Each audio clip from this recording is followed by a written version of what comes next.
Hi everyone. Today I'll be sharing the insights into multiple sclerosis, a neurological condition that challenges how our body communicates within itself. Let's start from the introductions.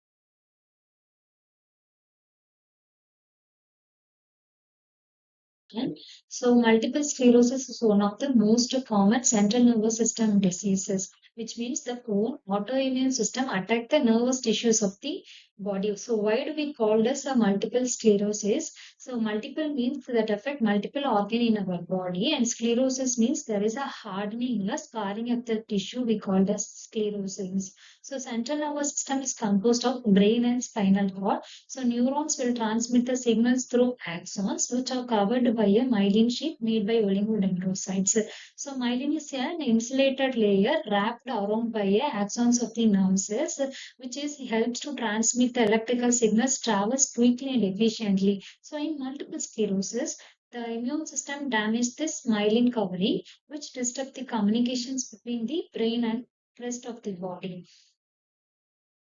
So, so next definition, multiple sclerosis is a chronic demyelinating disease that affects the myelin sheath of neurons in the central nervous system. So, it is the autoimmune disease of the central nervous system, which is characterized by demyelination and axonal degeneration of brain and spinal cord. So, basically, what is happening in the nervous system?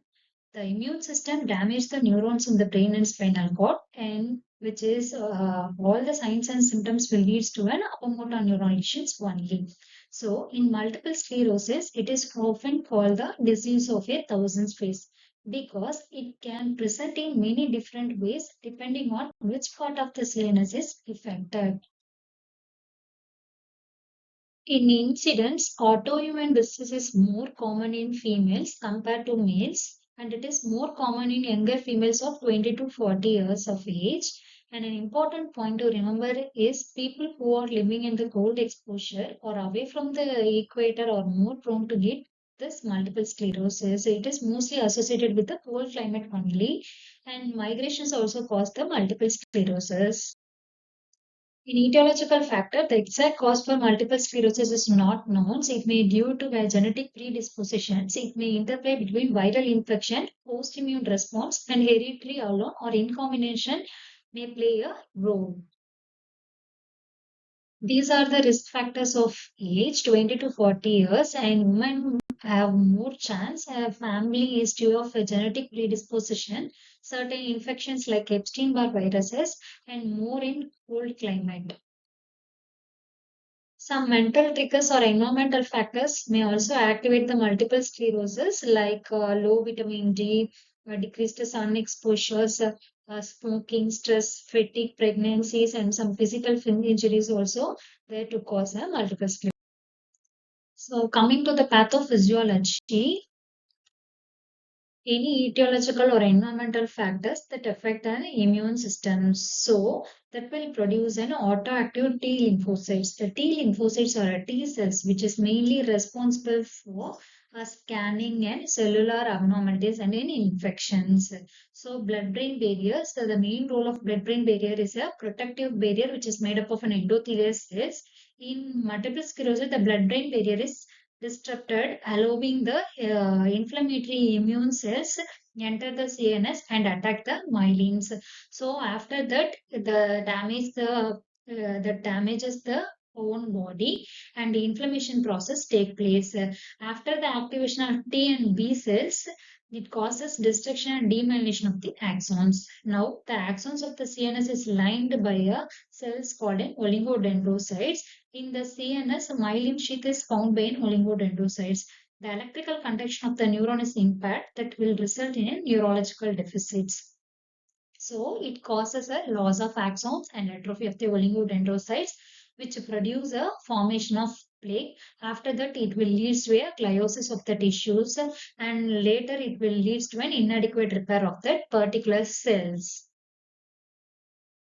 So coming to the types of multiple sclerosis, it is very simple. Patients will have a focal neurological deficit, and those focal neurological deficit will spread out in space and time.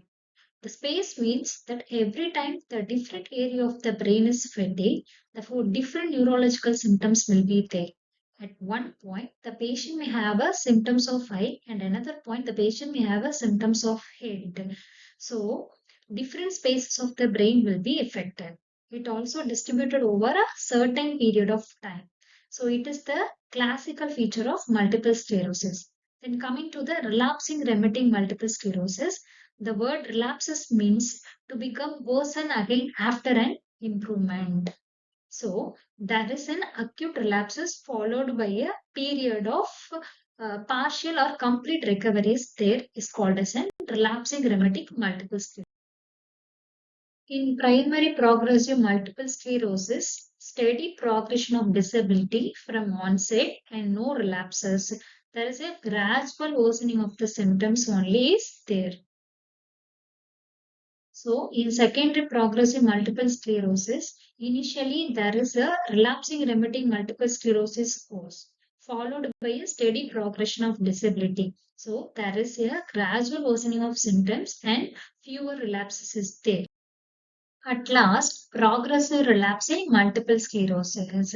So, there is a steady progression of disability with occasional relapses. So, gradual worsening of the symptoms with acute relapses is only there in the progressive relapsing multiple sclerosis. Symptoms. In the early symptoms, numbness and weakness in one or several limbs, progressing from paresthesias and visual disturbance such as double vision, atrophy of one optic nerve, and optic neuritis and blurred visions is also present. And impaired ocular movement is also present. Fatigue is typically the early symptoms that will present with multiple sclerosis. Then other symptoms like pain. Pain is due to headache, chronic neuropathic pain, paroxysmal limb pain. So cognitive symptoms like short-term memory deficit, diminished executive functions, diminished concentration and attention. So then affective symptoms like depression and anxiety. Motor symptoms like spasticity, spasm, ataxia, impaired balance and gait. Speech and swallowing difficulties is also there, and the symptoms like dysarthria, dysphonia, dysphagia, bladder and bowel problems like spastic or flaccid bladder, constipation, diarrhea, and incontinence. Some sexual symptoms is also there, like impotence, decreased libido. So, in multiple sclerosis, there is one positive sign called a Lermity sign, a transient sensory symptoms described as an electric shock radiating down the spine or into the limb with flexion of the neck. So, positive of the sign is called as multiple sclerosis. Diagnostic evaluation of multiple sclerosis. First, we should do the clinical evaluation. In that, we have to take the medical history and family history. After that, we have to do the physical examination. In that, we have to take the assessment of reflexes, strength, coordination, and sensation. Diagnostic test, cerebrospinal fluid analysis, check for an oligoclonal band, elevated IgG index. And in MRI, detect the lesions in brain and spinal cord or to detect the presence of MS plaque. In evoked potentials, measures the electrical conductions in the nervous systems. In blood test, rule out the other conditions and check for an vitamin D levels. In CT, we have to detect the demyelinations. Medical management, there is no exact cure for this multiple sclerosis. The main aim is to prevent or postpone the long-term disability. The treatment fall into three main categories. First one is treatment of acute relapses. Then second one is treatment aimed of disease management. And third one is the symptomatic treatment. On the treatment of acute relapses, we have to give the corticosteroid therapy like anti-inflammatory and immunosuppressive properties. For example, methylprednisolone and azathioprine in severe cases. Treat the excitation, take the interferon beta 1b and 1a. So these are the pharmacological drugs to take for symptomatic treatment.